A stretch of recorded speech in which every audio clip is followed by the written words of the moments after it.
சமீபத்திலே அரசியல் கட்சி தொடங்கியிருக்கிற விஜயும் இப்போதுதானே அரசியலை ஆரம்பித்திருக்கிறார், இப்போதுதானே வந்திருக்கிறார்.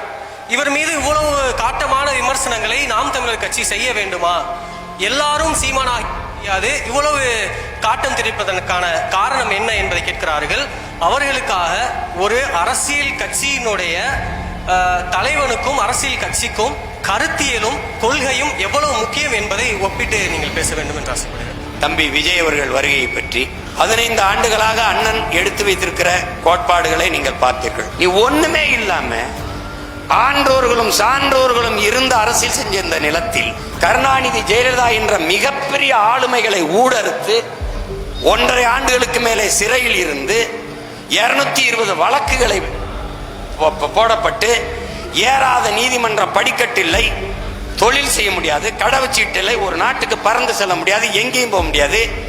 எல்லாத்தையும் விட்டு என் மொழி, என் இனம், என் நாடு, என் மக்கள் அவர்களின் எதிர்கால பாதுகாப்ப நல்வாழ்வு என்று நின்று ₹1 வாக்குக்கு காசு கொடுக்காமல் ஒருத்தருடைய ஆதரவு, இந்த சாதி சீமானை ஆதரித்தது, இந்த மதம் இவனை ஆதரித்தது, இந்த முதலாளி இவனுக்கு நிதி கொடுத்தான் என்று அது பிச்சை எடுத்து திரள் நிதி என்று திரட்டி, அதை கூட திமுக கேள்வி பண்ணும், பிச்சை எடுத்து கட்சி நடத்தி போராடி 4,50,000 வாக்கு 1.1 இருந்து 8.5 விழுக்காடு வாக்கை வாங்கி தனித்து நின்று அங்கீகாரம் பெற்ற ஒரே அரசியல் கட்சியா வந்து இவ்வளவு தூரம் ஏறி ஒரு கவனத்தை பெற்று இந்த திராவிட கட்சிகளை வீழ்த்தி மேலே ஏறி தமிழ் தேசிய அரசியலை கட்டி நிறுவனம்ங்கிற போது திடீர்னு உள்ள வந்து திராவிடமும் தமிழ் தேசியம் ஒண்ணுதான், மறுபடியும் பெரியார், மறுபடியும் அண்ணா, மறுபடியும் எம்ஜிஆர் அப்படின்னா